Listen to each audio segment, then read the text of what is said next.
Malabas na ba yan? Tatakbo na tayo sa ospital. A few moments later. So yun mga kalingap, sobrang sakit na minsan ni Mami. Hindi ko na kahit iisan yung itsura niya doon. Nahirapan siya, so tatakbo na kami, papuntang ospital sa Daet kasi nasa labo kami. So, yan. Kaya kinakabahan ako kasi first time ko rin, hindi ko alam gagawin. Buti nandito si Mama para umalalay sa amin. Nag-aasikaso na sila. So, ingat kami. Drive. Gabayan kami ni Lord.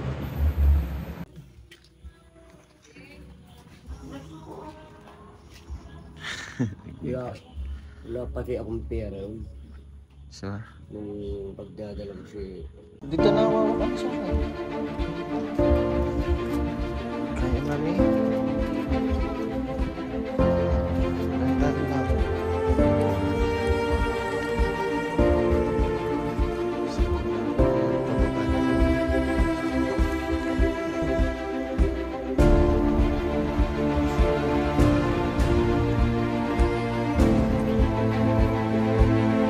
So guys, umuwi na po kami sa ospital sa Daet. So, yun po kami God. First time nakabalo pa lahat. Tiis lang Mami. Tiis lang po.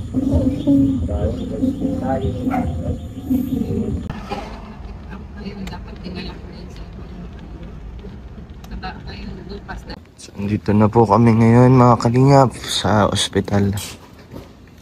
Check po kung maa-admit na po aking mami.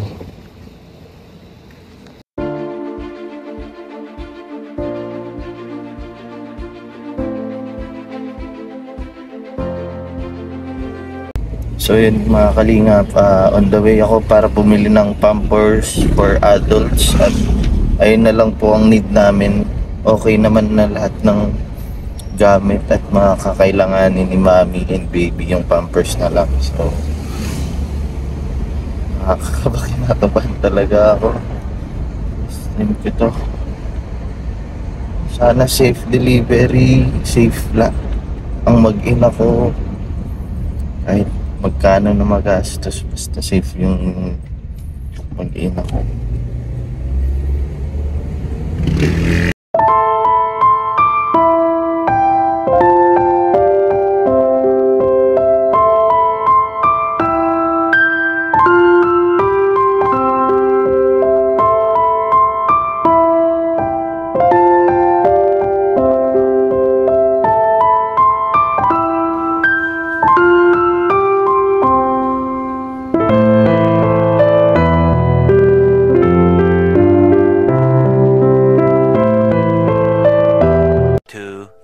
Years later.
ano po, congratulations po kay Coach Romer tapos kay Mami Rosa.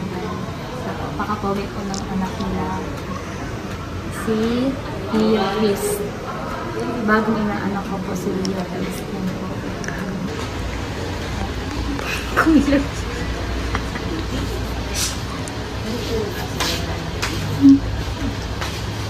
So,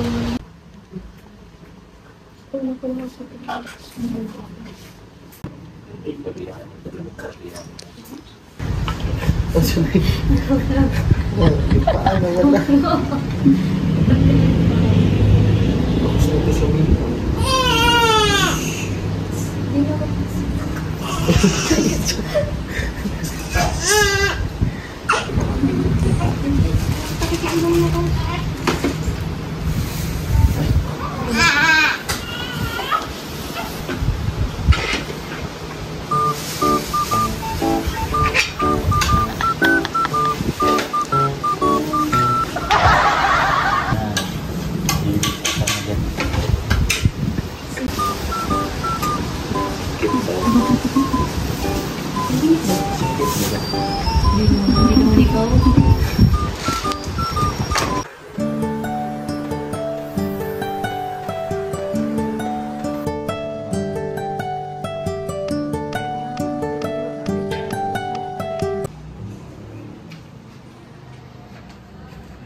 Uwi na ang baby namin. Thank you, Lord. Uuwi na ang mommy and baby. Wala, baby. Hubad din. Ay, pala. laki-laki ang baby. Laki-laki ng baby. Tignan mo yung baby doon. Parang mas malaki pa si baby Rio. Nasa tricycle. Grabe, cute ng higaan. Ang sarap. Ay, pagod doon. Napagod ako doon. Pinabalik-balik ako. Baba ako. Ikot-ikot Baka may ako. naiwan kayong mga bag nyo. Uwi na si baby. Grabe yarn. Welcome to the world, baby. Ooh. Baby Rio, Rio Queen.